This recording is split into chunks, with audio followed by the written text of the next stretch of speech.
When looking to the year ahead, how do you find the right balance between success and fulfillment, effort and relaxation, work and play?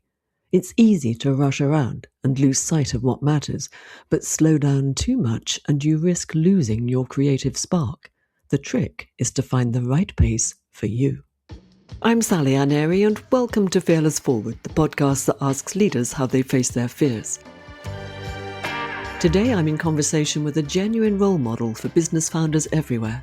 Jack Hubbard is a creative entrepreneur and co-founder of 3 highly successful businesses: PropellerNet, a digital agency; CoverageBook, a software platform for PR professionals; and Answer the Public, an internet search listening tool that Jack calls an accidental venture, and the sale of which in 2022 is now helping to finance Jack's 4th and most personal project, Dream Valley House, a community clubhouse in one of the oldest villages in the French Alps. Dream Valley is Jack's answer to how work and life can fuel each other, and Dream Valley House is a mountain basecamp for founders, entrepreneurs and creatives, a place to gather, think, make and move. For the past 3 years, Jack and his wife Linda have tirelessly navigated the French bureaucratic obstacle course of co-ownership, heritage rules, fire and accessibility standards, and a round robin of required approvals up and down the valley.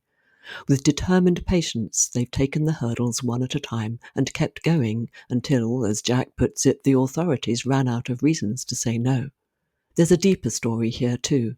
After moving to the mountains with 2 toddlers and a third on the way, Jack entered what he calls a midlife retirement, brought about partly by Lyme disease and partly by the need to step back, slow down and focus on family.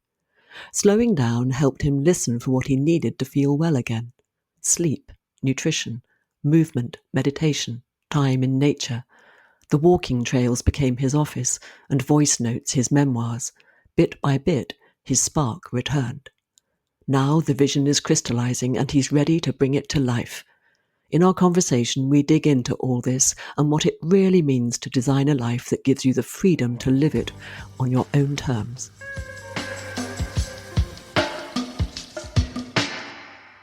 So Dream Valley is, I guess it's my 4th company, the one I'm most excited about. PropellerNet was 2003 founded.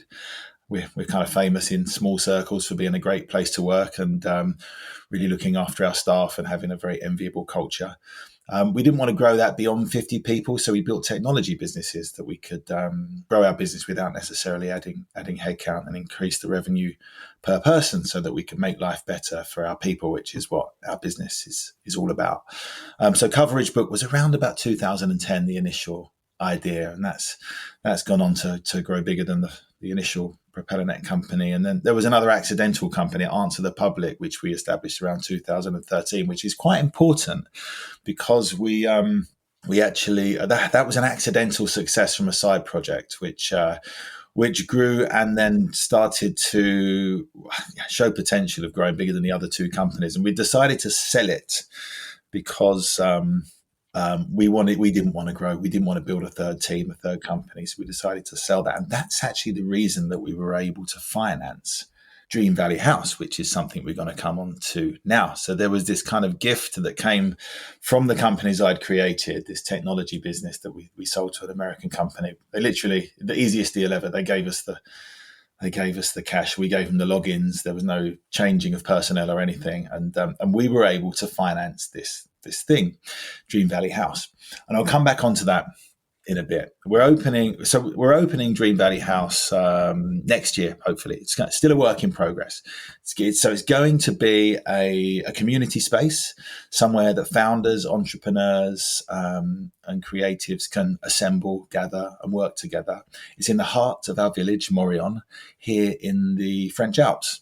It's kind of like a mountain base camp for dreaming, I suppose. It's always a big theme that's run through my businesses has been about dreaming and rethinking life and work and how can we combine those things, not in balance, but how can we make one fuel the other. And I kind of want Dream Valley to be a think tank for those types of ideas and people that aspire to those types of work lifestyles. So somewhere we can dream together, collaborate, and have a shared experience and build culture. That's something I miss. I work from home a lot. I think a lot of us do, particularly since the lockdown and COVID. A lot of people, including PropellerNet people, don't return to work, and there's a lot of flexibility and good stuff to be had from that lifestyle. But I miss the water cooler moment. I miss the shared culture. I miss the running jokes. I think we need that. We're social animals, aren't we? So we need to be together more. Something optimistic, something very positive, creative, and bold, I suppose. We're in France, so we're a nation of rules over here. So this can be a beacon of rule breaking and a little bit of contempt for the status quo in a country where rules prevail, a place for possibility and belief in a land that likes to say no. So so fear of failure in the French culture can stifle innovation, I think, and things tend to stay as they've always been here. There's something really lovely about that, in contrast to cultures like the UK where things change a lot, but a little innovation isn't bad. A little reimagining isn't a bad thing.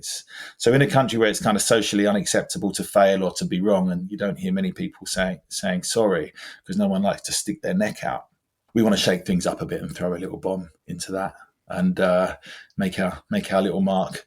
So it's taken 3 years to even get to this point, and we're still building. It's been an exercise in patience, in bureaucracy, which has been actually a wonderful French cultural experience. That's why we took this on. We wanted to participate and we wanted to be a part of things here. So yeah, this project Dream Valley, it's combining all my passions for the mountains, for adventure, but also for entrepreneurship, for community, and that rebel streak of wanting to do things a little bit differently. I think what we do is quite unique. I don't, you can get a shared desk somewhere, but I don't think something like this exists in this kind of environment. You'd have to go to some of the bigger cities to find this type of thing. And here we are in a French alpine village with 600 inhabitants, and we have this, between the boulangerie and the bakery, opposite the pharmacy and church, we have this thing that we're doing, which was also a hilarious part of the challenge. And you'll see, I'll talk about a little bit of how we had to navigate French bureaucracy to realise a project like this in such an environment. Well, just giving it a bit of perspective, as you say, it's a small, one of the oldest villages, I think, in the French Alps, just 600 inhabitants. Very traditional in its outlook, understandably so, right? These families who've lived here for generation upon generation. And I know, because as you know, I'm a near neighbour. I've been here like you for 12, 13 years. I get it. And here you are doing something completely new, a whole entirely unthinkable idea that would probably make no sense to local people. So I'm super curious, quite apart from the bureaucracy of all of this, which I absolutely get, how have local people responded to this? The people that, you're living alongside, working alongside here, like the mayor, for example. I mean, how has that been received? Well, the mayor has been very supportive. We're quite lucky in Morillon. We do have quite a progressive mayor, and there's a strong team. They're a kind of a team mainly comprised of the parents that we see at the school gates. So we've been here 11 years. Our children have gone to school here. We've, served pancakes at the bottom of the lift, and we've raised money for the school trips, and we've participated in the valley. We've put 3 of our daughters have all gone through the local school, and they need people in the school to stay open because second home people drive the locals out with house prices. So the fact that you're here in Morillon and you're participating and the kids are going to the school and you're integrating. We have a lot of French friends, I think really, really helps.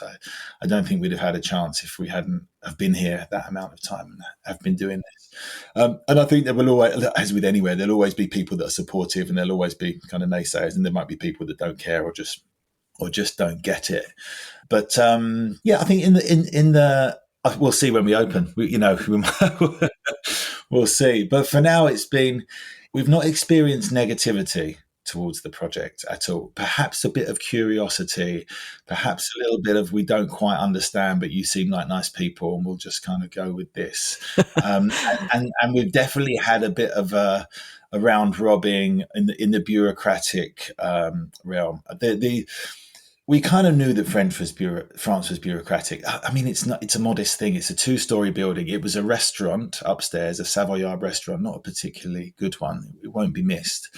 Downstairs was a doctor's, but that had been shut down for 5 years, and that had moved somewhere else. And it was an old X-ray room. And skiers with broken arms would go in and get themselves bandaged up.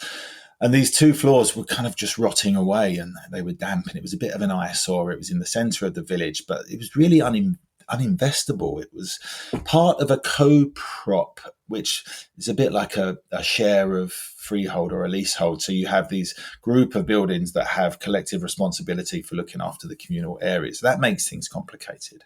The guy that was there before was a 20 generation Morillon guy, a cool guy, like he runs the local stables. So he owns lots of land and property, but he's above the law. He can do what he wants here. We're the blow-ins from Brighton with our crazy ideas. We need to go by the book. So the property that he previously had, it didn't adhere to fire regulations. It didn't adhere to accessibility law.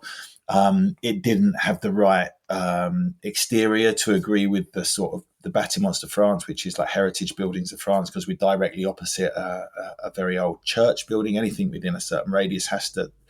He just didn't adhere to any of that because he's a local guy. He can kind of do what he wants.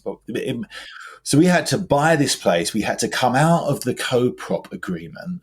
So we said, no, we just want to own our part of this. We don't want to own the whole thing. But the roofs were kind of overlapping. So to come out of that, we had this geometric come around, and we had to measure at what altitude the property belonged to us and at what altitude the property belonged to next door, because these roofs were overlapping. It made this whole thing like a crazy measurement exercise that took forever.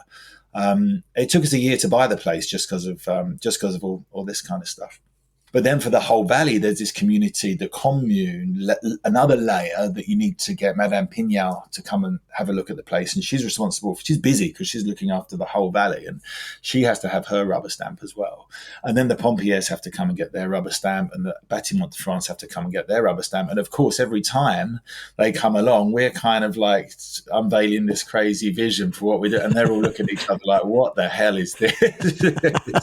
Like I said, they're not negative. They've never come across anything like it before. So it's not, it's a restaurant, bang, off you go. Yeah, it's a pharmacy, bang, off you go. It's like, well, hang on a minute, what is this? We're changing a doctor's and a restaurant into something that we don't even know how to classify. It's in the middle of town, so it's a real high profile thing. It's not a chalet up on the mountain that no one will know about. If we get this wrong, it's going to look bad. So no one wants to be the first person to say yes. So it's this kind of Mexican standoff kind of round robin exercise where each person that we go to will come up with another 5 reasons why it's not going to happen. And we'll have to say, well, thanks for that. We'll go away and we'll work on that. And then we'll come back and we'll have addressed those things, and it'll go to the next person, and they'll come up with a couple of no's. It will go to the next one. And we went round and round and round. This process took 2 years. And eventually they ran out of things to say no to. And I think they realised that we weren't going away. Persistence. You're talking about this now, very calmly, with the benefit, I guess, of having reached a certain point where you can see the light at the end of the tunnel. There's a long tunnel still to go through, but the light is there.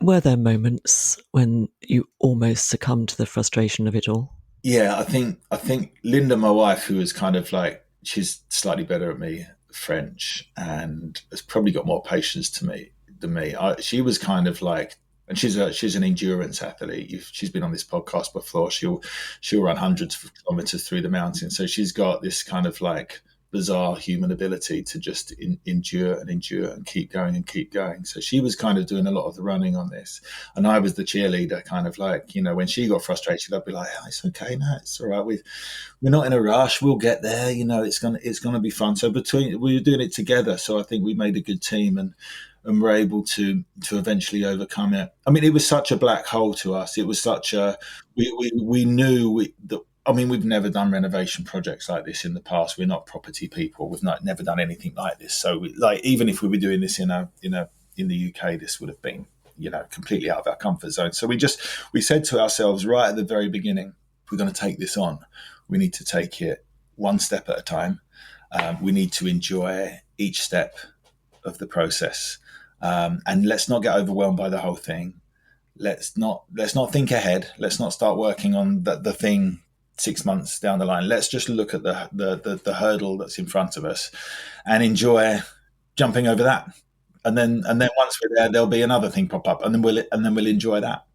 And we took that attitude from the beginning. We were agreed that's how we were going to approach this, and it was going to take as long as it was going to take. And we were doing that, and we wanted to enjoy the journey. And I suppose that's, I guess, with any creative project, when you look back on it, that's all it is, isn't it? It's a collection of steps. It's a collection of moments towards a goal. And when it's all and said and done, that's all there really is. So I think we had to have that attitude, really. I think otherwise we would have gone crazy.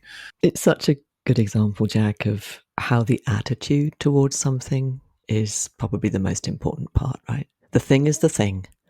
Nothing much you can do about that apart from keep plodding on, not being afraid of the no's, embracing them with a smile, taking the next step, whatever it takes, right, to get to where you want to get. And that attitude is, I guess, the thing that sustains you. I think it has been. I think it's taught me. I think I was quite impatient in my early career. I wanted to get everything done in a day, in a month, in a year, and things take years. If you want to build something meaningful and of value, it does take years. And there's also something very healthy about slowing down and taking time and being patient in terms of the vision that you're building, that in terms of checking back in with yourself, and is this serving me, and why am I doing it? And that's iterative. If you were on day one, you write down your vision, you check back, and that in 5 years' time, it's probably evolved, it's probably changed. So there's something nice about sitting with something for a longer period of time and letting it cook in its own time. And it feels ready now. I think if this thing would have happened in 6 months instead of 3 years, I think we would have missed out on a whole load of the fun of baking this thing and just getting it ready and letting it take its own time. And I now look at my own business. I'm kind of coming out of a retirement phase in life. I whether it was by luck or design, I kind of in my late 30s managed to extract myself from my two businesses when I moved to the mountains here, and I had smart people that are way smarter than I am running those businesses for me, and I trusted them to do so. And I came to the mountains, and I had, like I say, I had these three businesses. I had two daughters who were under 3 years old, and Linda was pregnant with number 3. We come to a new country. We were learning a new language, new culture, finding out about schools and midwives, all at the same time. Probably didn't really need to be launching a whole new thing called Dream Valley at that time. That's what I did. I saw the opportunity, and I was like, I saw this vision. I was like, wow, okay. I was already really fed up with a large part of my business life was kind of in meetings, going to events, conference suites, hotel rooms, traveling to this formulaic conference gathering format where everyone had business cards and people were scanning each other as you walk past their stands, and everyone was like, what can I get from this thing? And everyone was in suits. No one really got to know each other. There was no humanity to it, and you didn't get a lot business value off the back of those things, and they were horrible places to be in. And I saw, we don't need to be like that. We don't need to wear suits. We don't need to be in those fake environments. We can be in nature. Nature has a lot more inspiration, a lot more authenticity for us. And we can lose that, and we can just be humans together on the trail where we sort of hike and we chat. We sit on the chairlift and we get to know each other properly while we have these kind of shared experiences in nature. We can stand on the top of a mountain and we can see things in a different way and get inspired by these environments. So I began to see Dream Valley as this. I even drew it on a map as like a theme park. This is, rather than go to the conference or say the World Economic Forum in Davos is like the counterpoint where the world's kind of leaders go to gather more wealth and power for themselves. Instead, we're like the rebel base. We're like where the business Jedi come to work on positive, game changing projects. So I saw this place as I just saw it and I drew the map and I said, this is X marks the spot. This is everything here is in a cradle in this valley. It's everything's nearby. The trails, the river that you can raft down or canoe down, the ski area. There's a Tour de France col that goes up on that side. There's refuges dotted all around. You don't have to jump in a car and drive an hour to do this or that. It's all there. And at the heart of the valley is Morion. And there's an alpine lake in Morion. There's a sauna next to the lake where you can cold water swim, and there's a lovely restaurant and bar there. And then you walk up the road, and there's going to be our clubhouse, and then the ski lift is 100 meters along the road from there, which takes you into the mountains. So we're really busy in winter. We're really busy in summer here. We're in the school holidays, and outside we have it to ourselves. It's like it's fresh snow. It's greenfield opportunity. So that's the idea, particularly in the shoulder seasons of spring and autumn, when business meetings are happening and are at their peak. I want this to place where those gatherings, this to be the place where those gatherings happen, and for Dream Valley House to be the base camp for that. We can use other chalets and we can use other venues, but this is where we kind of like operate, and we have a permanent base.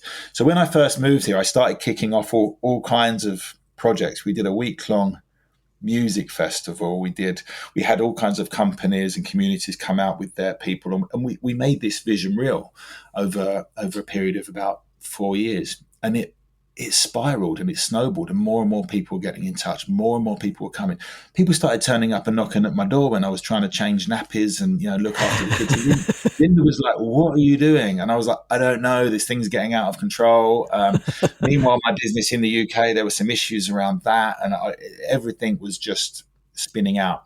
And then I got bitten by a tick, and then I got a rash all up the back of my leg before I realised what was going on. And then I was maybe this was nature's way of stopping me and telling me to slow down. But then I went into I got sick and contracted Lyme's disease, and I then felt completely burnt out. I lost sight of all of that vision. I just had to let go of it. I had to focus on health and family, prioritize on that, because that was enough, to be honest. And I kind of went into a hermit mode for a number of years. It was kind of a retirement. I focused on family.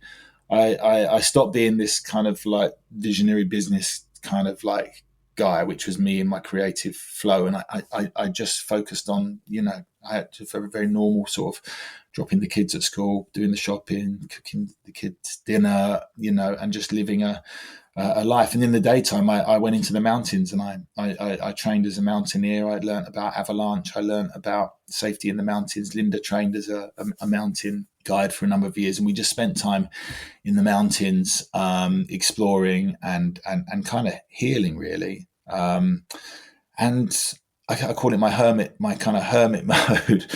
Hey, it's good. I'm not going to be able to mountaineer when I'm in my 60s or 70s in the same way. So I might as well have taken the retirement now and spent time with the kids when they were young, which is also very important. But after about 5 years, I found that something was missing, and I missed that. I missed that spark. I called it my mojo or my flow. I was like, I kind of missed it. I kind of mourned it. I thought Lyme's disease had taken it away from me, and it was never coming back. But I doubled down on the nutrition, on the sleep, on the meditation, on the posture, and all of those kind of foundations to our wellness, or the foundations of Maslow's kind of pyramid: air, water, family, financial security, those things. And then bit by bit, I began to build myself back up, so that and I started to get flashes of kind of inspiration come back to me from time to time. I began to see the vision of Dream Valley again, having lost it for a few years.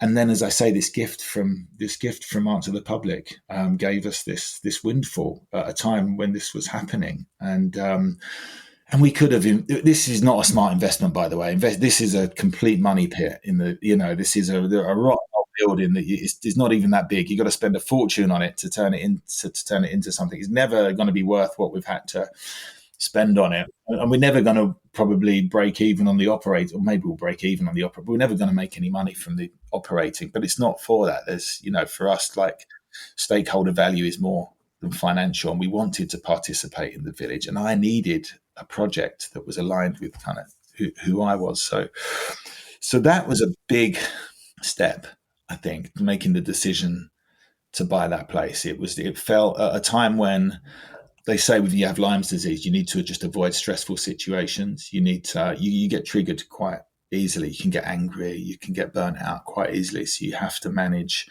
your lifestyle. You have to, they say you need to simplify your lifestyle and minimize stress. So taking on something like this flew in the face of that. But part of me was also dying, and I needed to launch myself into that. So I was kind of in this weird space. I was like, if I don't go for it, I feel like I'm going to develop early onset Alzheimer's because I'm just kind of wasting away here, and that part of who I am needs to be fed. Worried about my mental health if I didn't start to reconnect with this stuff, but also fearful that if I did, it would overwhelm me, and I'd become stressed out, and it would be a mistake, and I would have just thrown away this kind of like windfall that was gonna, sustain my life and that of my kids, and I've thrown it into a money pit. So it was a huge decision. What I'm hearing from your journey here, everything you've shared with us, is your ability to tune into what you need. And maybe it wasn't always there. Maybe the illness, the Lyme disease, in a way supported that capacity to slow down and listen. But that's what you're doing, isn't it? You're really listening for what you need. And allowing the need to manage the fear of getting it wrong, the fear of making a huge mistake. But the need is greater, isn't it? This need to feed your soul, to feed your spirit. Yeah, there's something deep down in this kind of intuition that made me make that decision. And it was something that went round and round in my head like a broken record. I should do this. No, I shouldn't. And the arguments on that side and the arguments on that side and round and round. And as you say, just tuning in and going deeper and deeper and deeper, you realise that I realised I didn't really have any choice but to make that decision. Really, I think it was. I had to. I was concerned for my mental health. If I didn't, I was curious. The way. If I didn't, what then what? It was like my business is going well in Brighton. It's supporting me. It's supporting my family. I can hide away, and I can just kind of live a simple life. But I'm turning 50. I'm not turning 80, and I need to do something. So this was I saw the doctor. She told me to see a psychiatrist about this. I was talking to people about. I was genuinely, felt like I was losing my memory. I felt like I was losing my mental faculties. I would look at the kids' simple maths homework and it would scare me.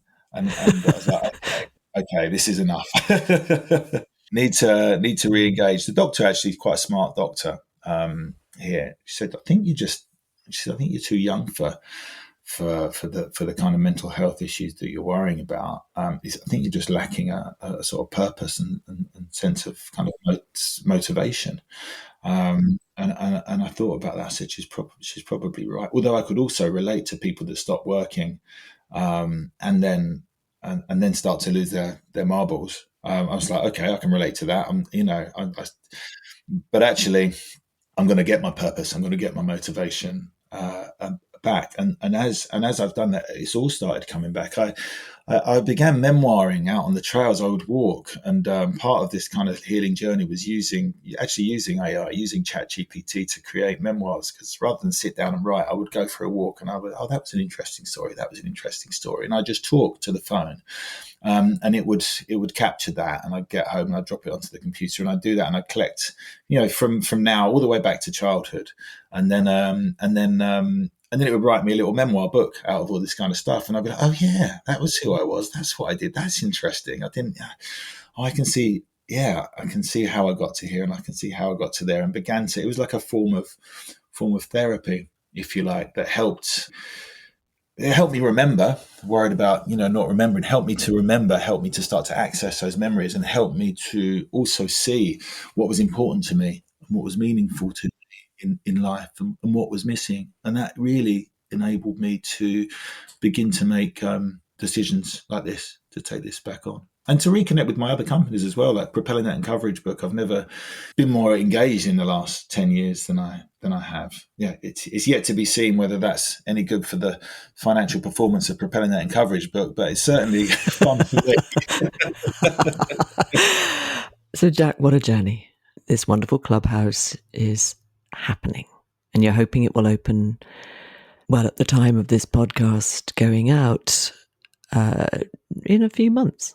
So, hopefully in 2026, that's what you'd like to achieve, right? So, when you imagine that it's all done, as much as anything's ever absolutely complete, but you've got to a point where you're opening the doors, people are coming in. What do you see? Well, I see the kind of the village alive in spring, and I see it alive in autumn, and I see coffee with friends old and new. Altitude has been our flagship project, I suppose, over the last 10 years. Every June, we showcase the best that the Valley has to offer in a collaboration with the Happy Startup School, who have a 90% DNA overlap with Dream Valley, let's say. So Lawrence and Carlos I invited out after I spoke about how I ran my business PropellerNet at their summer camp event back in 2013, I think, 14, something like that, and invited them out here. And that kind of thing, these are entrepreneurs, founders, human beings that are looking for a different way of doing things. They've been let down by the standard formulas that are presented to us, and they're looking to find their own path. They're looking to reinvent their work and their life. And those people, this gives those people somewhere to come back to. So I imagine more altitudes. I imagine multiple altitudes happening, like retreat organizers, companies that share this kind of philosophy. Come here, and let this valley, let Morion and the surrounding valley be full of these kind of business Jedi throughout spring and throughout autumn, and let's all take inspiration from one another, and let's go hiking together, and let's go skiing together. Let's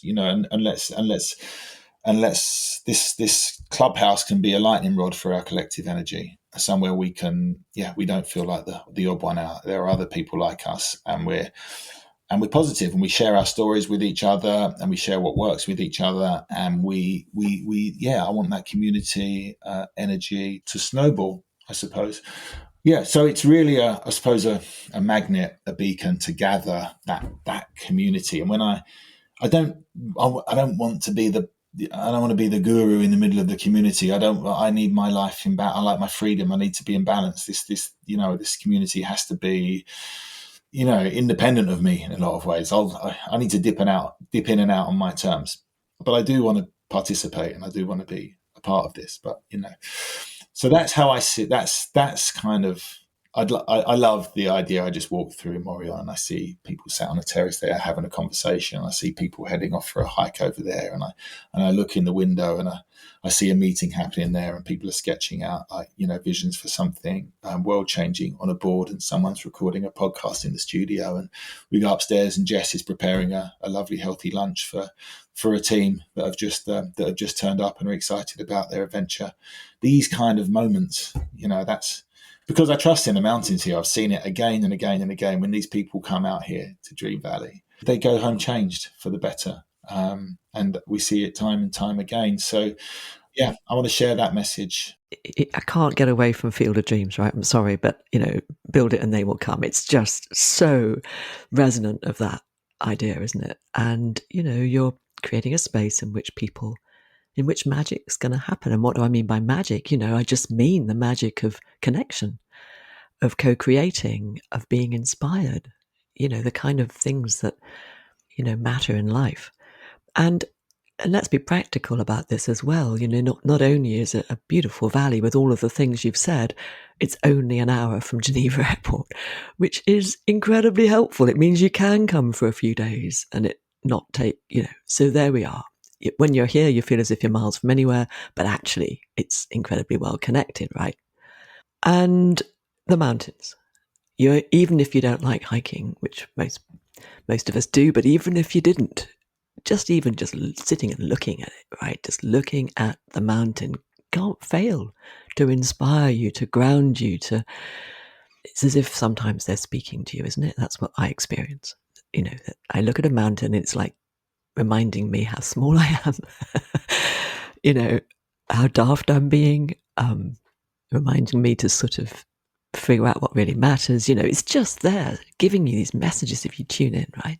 Yeah, they're there for you when you need them. We just leave the front door and we go, and they're there. They're there to, they're there to help you process your thoughts. I mean, that's why I've had such I've not had a laptop for the last 10 years. The trails have become my office. I struggle to think I used to call it the battery farmed office pod.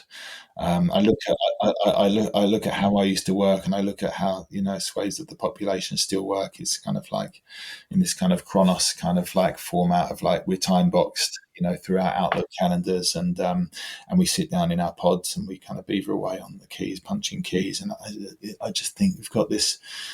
I think got so many days in your life. You want to spend five out of 7 stuck in that little box context, or do you want to walk on the trails and be outside? And now we have the technology to be able to liberate us from this kind of stuff. Our best thinking gets done when we're out there moving our bodies, flowing along. The best conversations happen when we're side by side on a trail or exploring. We see things differently, and more and more the productivity stuff is being done by technology for us, right? The AI is kind of doing that for us. All the kind of like, if I want to do some proper writing, I'll if I want to write something, a blog post or a piece, then it's different. I'll sit down and I'll write, because the process of writing will help me to get clarity. But if I'm just doing my day-to-day communication, I'm sending an email to this person, I'm sharing an idea with that person, I'm just talking. I'm walking and I'm talking. I'm using the technology to do the heavy lifting for me. So the technology is liberating for us. And I was in a conversation with someone a few days ago where there's this kind of like prevailing chat at the moment in the kind of like discourse around AI. Everyone's kind of obsessed with AI and how we're all going to be put out of jobs, and thought leaders are talking about this tsunami that's gonna wipe all of us out, and you need to scramble to high ground and be one of the few that manages to get into an ark. And if you want a ticket to the ark, you need to sign up to my course, by the way, and all that kind of stuff. There's just so much there's so much fear mongering and going on around all that stuff, but at the heart, AI is really making our ideas happen for us. They're still our ideas. The imagination has to come from us. We're the human beings that are imagining our world. So come back to this lovely idea of the human algorithm, where we need to, we talked earlier on in this conversation about deep intuition and knowing what we have to do, and this kind of natural stupidity which defies logic. It comes from within us. It's not stupidity, it's natural intelligence, but it's kind of a fun way to frame it. And so that comes from us. But there's so much fear. It almost feels like the narrative that we're talking about is how AI is going to overrun us. It's like, no, we have these incredible tools. We have a golden age of creativity, and it's up to us to imagine how we want to use that and what we want to create. So, and the mountains do that. The mountains give you that. The mountains access that human algorithm in ways that normal environments can't. So when it all feels too much, when it all feels overwhelming, and you're getting lost in the LinkedIn discourse, just shut the screen, get outside, go for a walk, and tune into what matters. Look after yourself, meditate, and access this human algorithm, and that will give you the imagination to show you what you need to create for yourself and for the world. And I guess Dream Valley is an example. Well, you have to step away when you're too close to anything. You can't really see, can you? So there you are, stuck in front of your laptop, unless you're doing something like, as you said just now, creatively writing something where you just have to sit and do it. Otherwise, you could well find yourself way too close to the problem. The only way really to see what the best way forward or the best response to the problem might be is to step away from it. So what better way to do it than to go into the mountains? And it's overall, you're saving time. You're taking time out to save time in the end to get to a better answer, to map a better way forward. It's just, I suppose what you're talking about is our relationship with all of this, right? This thing, AI, that's been, developing over years, but has really come to the fore, transforming people's lives if you enable it to in a skillful way. And what matters there is how you decide to relate to it. Is it going to overwhelm you? Is it going to make you feel kind of small and inferior and vulnerable and lost? Or is it going to be something that you can get alongside and enable it to bring the imaginative, creative spirit into some kind of useful context? Well, it should be liberating us, shouldn't it? Anything that's a time-saving automation tool, rather than doubling down on that, we should be using that automation and time-saving to work a 4-day week or a 3-day week, or at least 1 or 2 of our days in the week be spent doing different type of work, be spent out in conversation or out moving or exercising us to access our our imagination in better ways. It shouldn't be okay. We've got these tools now. We can make 20 times the output by working exactly the same number of hours. Then we're just getting eaten up by the technology. But we should be using it to liberate ourselves. We've created this incredible technology somehow in humanity. Let's use it. Let's use it to make our lives better, not the opposite. How can this help us in the way that we need? And that starts with, what do we need? What do we need more of in our lives? Fresh air, mountains, connection, movement. Yeah, and I think that's what we're trying to. That's what you're trying to do, and you're doing it. You're not just trying. Yeah, you're doing it, Jack. You're doing it. It's been a journey. You are where you are now. You've got a clear vision. You can almost smell it as you speak, right? I'm kind of there on the street, seeing the things with you. And when you look from this place forwards to the rest of your life, as best you can, what does fearless forward mean to you? Having been stuck at a time in life when I didn't expect to be stuck, actually at the time in my life when I had achieved everything I'd set out to achieve. Dream home, dream wife, dream family, dream valley, financial security, perhaps too young to have achieved all those things, and losing motivation and getting stuck in a way I really didn't expect.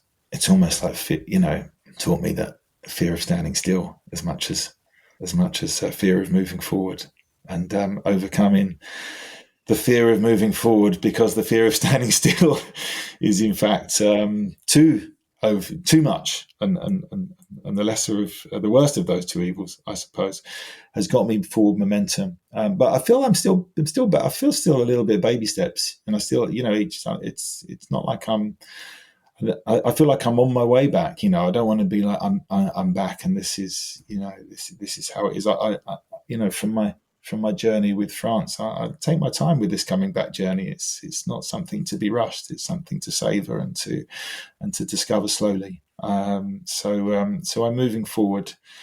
There is fear with each step, but there's fun. There was fear opening up this laptop today and having this conversation. This is the first time I've spoken about this vision in this way.